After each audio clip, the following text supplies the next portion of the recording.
Marcos capítulo de número 14, versículo 32 a seguir, diz assim: Então foram a um lugar chamado Getsemane, e ali chegados disse Jesus a seus discípulos: Assentai-vos aqui enquanto eu vou orar. E levando consigo a Pedro, Tiago e João, começou a sentir-se tomado de pavor e de angústia. E lhes disse assim: A minha alma está profundamente triste até a morte. Ficai aqui e vigiai. E adiantando-se um pouco, prostrou-se em terra e orava para que, se possível fosse, aquela hora lhe fosse poupada. E dizia assim: Abba, Pai, tudo te é possível.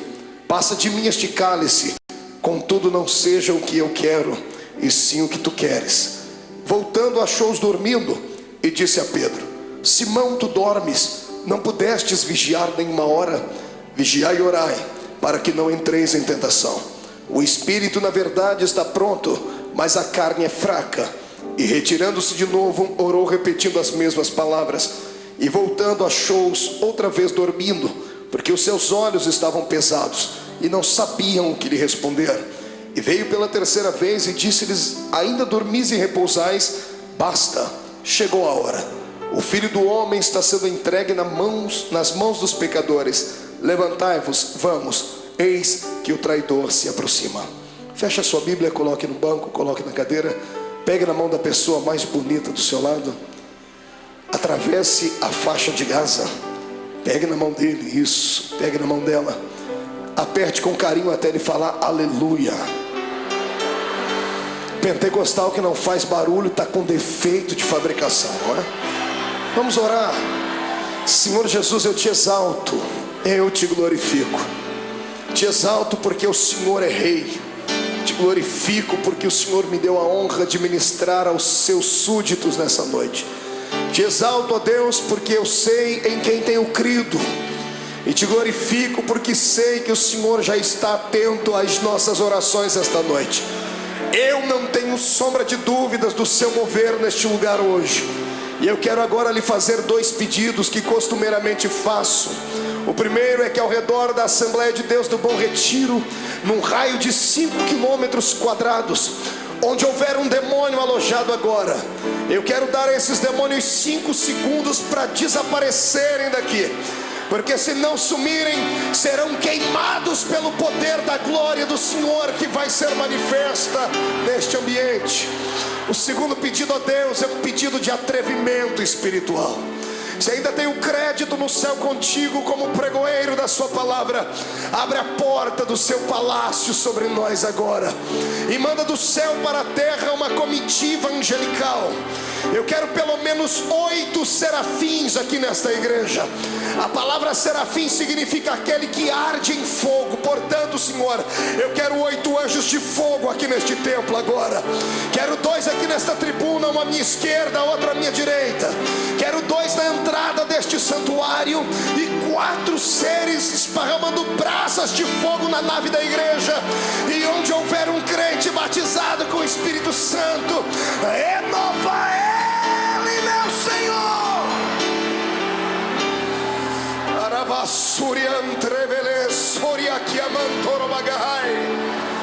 Deus, tu não precisa da ajuda do homem para nada. Tu és onipotente, Senhor. Então mostra a sua onipotência nesta noite. Abala os nossos corações com a sua unção.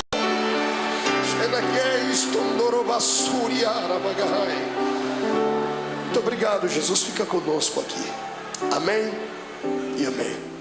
Erga o dedo indicador para o céu comigo, o dedo de profeta. Aponte o dedo no nariz do seu irmão. Diga para ele: escute aqui. Se você não trouxe lenço, prepare a manga da camisa, a ponta da gravata, do vestido, o que for, porque hoje você vai se derreter na presença de Deus aqui. Quem crê nisso, dê um grito de glória a Deus. Aplausos a Jesus. E tome o seu assento, glorificando ao nome dele.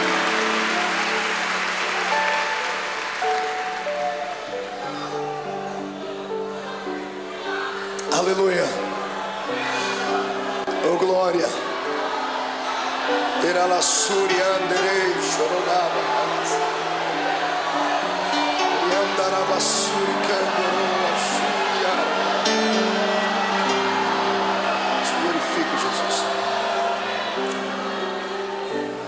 Senhoras e senhores, amada noiva do Cordeiro, quando eu abro a minha Bíblia Sagrada no Evangelho de Marcos, no capítulo 14, aqui onde lemos, diante dos momentos que antecederam a crucificação de Jesus, eu tenho uma palavra atualizada para os nossos corações.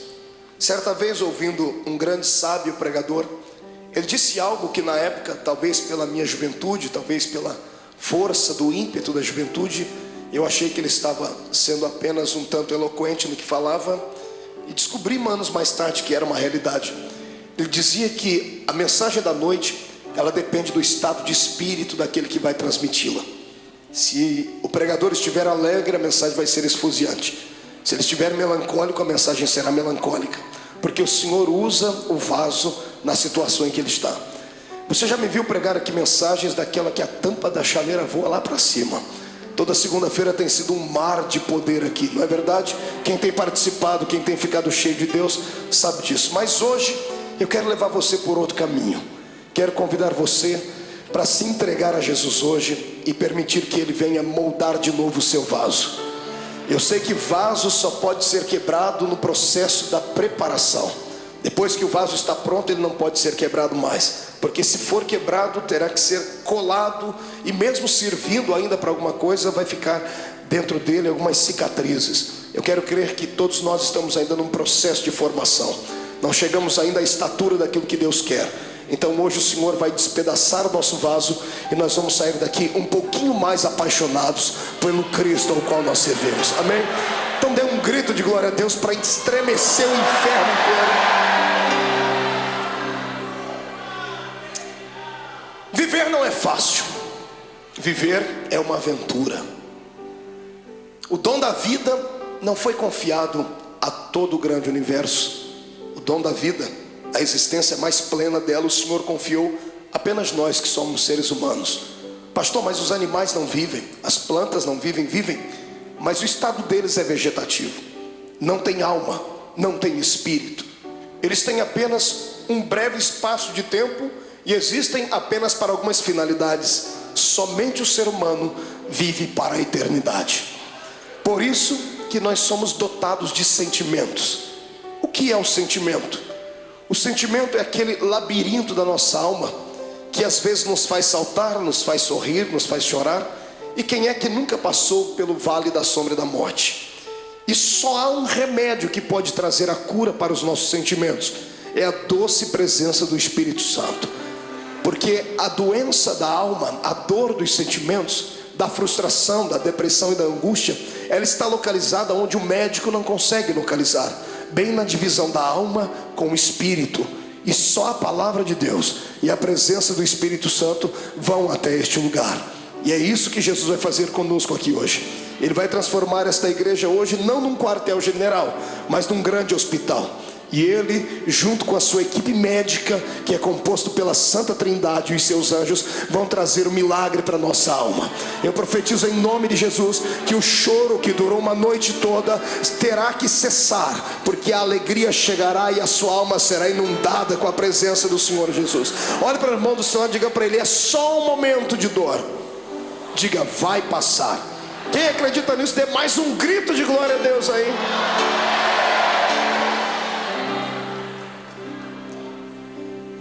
Quando eu olho para Jesus e fico às vezes tentando usar o meu raciocínio humano, por que é que ele veio? Alguns pensam que ele veio à terra apenas para implantar mais uma religião. Não era isso. O mundo já tinha muitas religiões. Já haviam religiões perfeitas aos olhos do homem. Já haviam religiões cheias de legalismo. Já haviam religiões amparadas por um sistema filosófico de poetas, como eram os epicureus. Amados, já havia muitas e muitas igrejas na época. Então a pergunta continua: por que é que Jesus veio à terra? Ele não veio à terra simplesmente por vir, como cantava Raul Seixas em uma música onde ele apontava o dedo para o nosso Salvador e chamava Jesus de ridículo, dizendo que ele não era besta para dar uma de herói. Jesus não foi apenas um herói, não foi apenas um mártir. Ele não saiu do céu apenas para fabular e confabular uma história. Jesus deixou as regiões celestiais motivado por um sentimento nobre e perfeito. Ele foi motivado pelo amor. Ninguém entende mais de amor do que Deus. Por isso a Bíblia diz que o amor de Deus foi pleno, porque Ele amou o mundo de tal maneira que deu o seu Filho unigênito, para que todo aquele que nele crê não pereça, mas tenha a vida eterna. Tentando indagar a Deus, fiz isso algumas vezes, perguntando então por que é que Jesus veio à terra, porque o Senhor não poderia usar outras pessoas para que isto acontecesse. O Senhor me disse: você não leu a Bíblia direito, porque desde o Gênesis eu tenho levantado homens para serem exemplos, mas todos eles têm fracassado. Os homens tentaram, sacerdotes tentaram, reis tentaram, profetas tentaram, mas não conseguiram vocacionar o coração do homem para servir a Deus. Era necessário um sacrifício de um animal anualmente, para que o perdão do pecado viesse sobre os seres humanos e eles não fossem condenados e não descessem à morte e estivessem aprisionados por Satanás. Desde o Gênesis até o começo do Novo Testamento, nós temos uma série de dimensões históricas onde Deus tentou confabular com o homem a sua história, ensinar a eles um pouquinho da sua graça, e os homens não pareciam entender.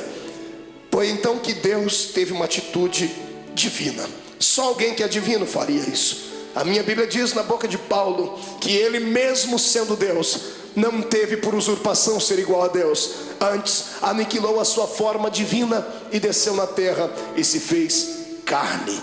Aqui começa o mistério da minha vida e da sua. Aqui começa uma das explicações para as grandes perguntas da vida, das crises existenciais, que nem Freud conseguiu explicar. Por que é que estamos aqui? Todos nós fazemos parte de um plano majestoso e maior, de um plano que não nasceu na mente de homens, nasceu na mente do Todo-Poderoso Deus. No meio do caminho houve percalços, houve bloqueios, e Deus então, para reconstruir a sua história, o seu plano original, Ele teve que sair do céu e vir ser um entre nós. A minha maior alegria como homem nesta terra, como pregador do Evangelho, não é ter viajado por mais de 40 países do mundo.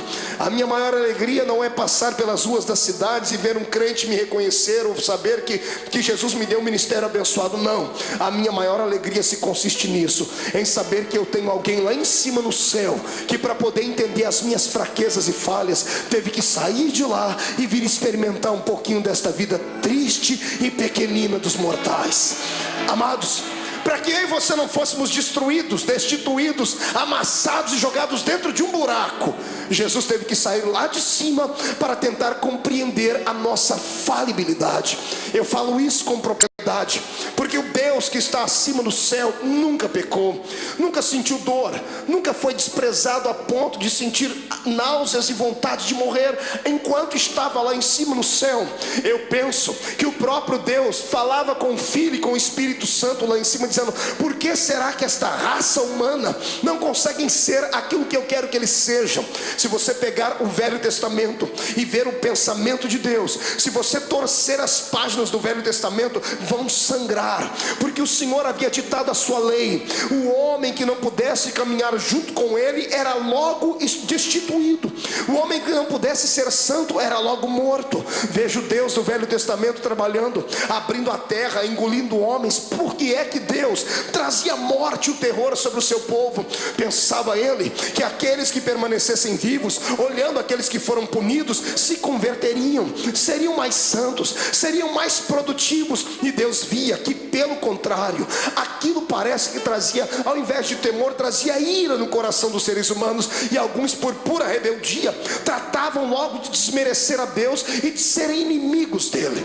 O Deus do Velho Testamento tentou, ele fez de tudo que estava na sua mão para fazer, e até o ponto dele chegar no céu, sentado no trono, e dar um grito sobre aquilo que Isaías escreveu no seu livro, gritando bem alto: e agora? A quem eu enviarei? E agora quem há de ir por nós? Porque na terra não tinha ninguém justo o suficiente. Os homens não aceitaram o Deus Jeová, aquele que quando vinha em cima de uma nuvem, fazia tremer os seus montes, fazia os seus relâmpagos engrandecer o coração dos homens, e os homens não aceitaram. Então o Senhor está no céu, tentando encontrar uma nova maneira de atuar, e a maneira foi aquela mais talvez não pensada, mas que chegou a chocar o próprio Deus. O seu filho, sentado à sua direita, se levanta e diz: Pai, está chegando a hora então de nós tomarmos uma atitude divina, está na hora de fazermos algo transcendental, está na hora de eu deixar o meu trono e virar homem de carne e ser um como eles são, para eu poder entender o que eles passam, para eu poder saber o que é que leva esses seres humanos a chorar, a sentir dores, porque é que eles têm tanta facilidade em se curvar diante dos problemas, porque é que eles ficam deprimidos. E é isso que Jesus faz. A transferência do céu para a terra não foi apenas um ato da legalidade divina, foi um ato imortal de Deus. Deus se fez carne para vir aqui entender a minha vida e a sua vida. O que eu acho mais lindo é que Ele entendeu. Ele passou pelos mesmos vales que nós passamos, Ele passou pelas mesmas sombras que nós passamos, e o mais importante, Ele venceu. Ele deu para nós um exemplo dizendo: é possível passar pelo vale e se levantar lá na frente, é possível andar de cabeça baixa, mas daqui a pouco erguer a sua cabeça, porque o ser humano é imagem e semelhança de Deus. Eu não prego nessa noite para um público comum de derrotados, eu prego para homens e mulheres de carne e osso, mas que tem uma essência divina dentro deles. Eu olho para fora e vejo a embalagem, mas o conteúdo desses que me ouvem é um conteúdo transcendental. O Deus eterno que criou o universo pela força do seu poder e pelo poder da sua palavra o sustenta, habita dentro desse homem e desta mulher que está aí do seu lado. Quem acredita nisso, ergue a mão para cima e glorifique a Deus.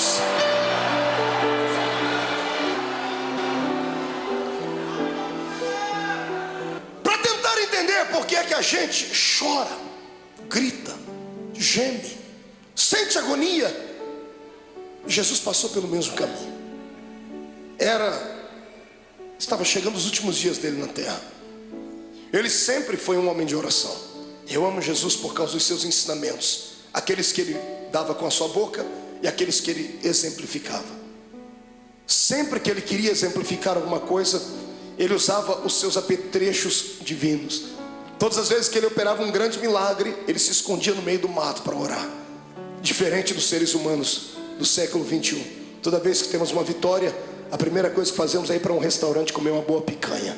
Fazemos festa, não é verdade? Fazemos uma viagem, empreendemos uma ida até a beira da praia. Jesus sabia do perigo de se ter uma vitória. Toda vez que você tem uma vitória, o seu arqui-inimigo fica furioso muito mais do que antes, e ele vai preparar uma luta pior ali na frente. E se você não se preparar e não estiver com seu espírito pronto, você pode sucumbir ali na frente. É por isso que todas as vezes que ele tinha uma vitória, ele se separava e ia para o monte orar. Nesse dia, foi um dia diferente. Jesus acordou melancólico, entristecido, porque ele não era apenas Deus, ele também era homem. Era homem sujeito às fraquezas. Quando ele se destituiu da essência da glória, ele se revestiu da nossa humanidade. E ele tinha um problema que eu e você não temos. Mesmo sendo homem, ele tinha o poder de ver o futuro, porque ele era homem, mas também era Deus. Ele tinha a sua natureza humana, mas também tinha a sua natureza divina. A sua natureza humana dava a ele condições de sentir sede, ao ponto de pedir para uma mulher: me dá água porque eu tenho sede. Mas a sua natureza divina logo se impunha, e ele mesmo dizia à mulher: mas se tu soubesses quem fala contigo, você pediria água para mim, e eu te daria uma água que você beberia e nunca mais tornaria a ter sede. Na sua natureza humana, ele se cansou um dia na polpa do barco, dormiu e relaxou, ao ponto de Satanás se levantar e quase afundar o barco. Ele estava cansado, por isso dormiu. Mas quando se revestia da natureza divina, ele olhava para o mais miserável pecador e gritava no ouvido e no coração dele, dizendo assim: vinde a mim, vós, os que estáis cansados e oprimidos, porque eu vos aliviarei. Nessa manhã, o lado humano dele estava tranquilo, porque não enxergava o futuro. Mas o lado divino pregava peças nele, porque ele enxergava além daquilo que os olhos humanos viam. Mesmo sendo homem, ele continuava sendo Deus, e ele tinha percepção de algumas coisas do futuro. E dessa manhã, quando ele acordou, ele sabia o que ia acontecer. Sabendo o que ia acontecer, ele não sorri. Ele não conta uma história comum, porque ele era um homem como nós somos. Ele convida os seus discípulos nesse dia. Todas as vezes que ele ia para o monte orar, ele levava só 3. Era Pedro, Tiago e João. Nesse dia ele olhou para todo mundo e disse: gente, vamos orar comigo. Eu imagino os discípulos olhando uns para os outros, dizendo assim: o quê? Jesus está pedindo oração para a gente? Ele está pedindo para a gente acompanhar ele até o monte para orar. E ele foi. Quando ele chegou naquele monte, dobrou o joelho. Todos eles dobraram o joelho junto com ele e começaram a orar, ou começaram a rezar, eu não sei. Repetiram as palavras que ele havia ensinado. Ninguém conhecia Deus a fundo. A religião deles antes de Cristo, era uma religião canalizada em rituais humanos, em dogmas falíveis. Talvez eles não sabiam conversar com Deus na intimidade com a qual Jesus falava. Por isso Jesus nos ensinou a oração do Pai Nosso. Mas ele pediu para que eles orassem com ele, porque ele estava abatido naquele dia. E tendo orado, eu penso que, não sei se você passa por isso, mas eu passo.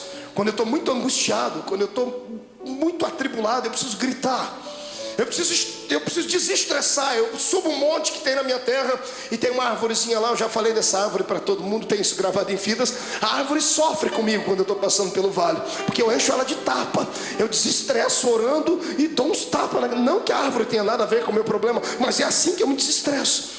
Eu imagino Jesus nesse dia angustiado, atormentado, ele olhando para os seus discípulos, ele querendo orar, ele querendo falar tudo que estava dentro dele. Mas de repente ele olhava por cima dos ombros, ele via Tiago, Pedro, João, ele via André, ele via os outros, ele viu quão pequeninos eles eram.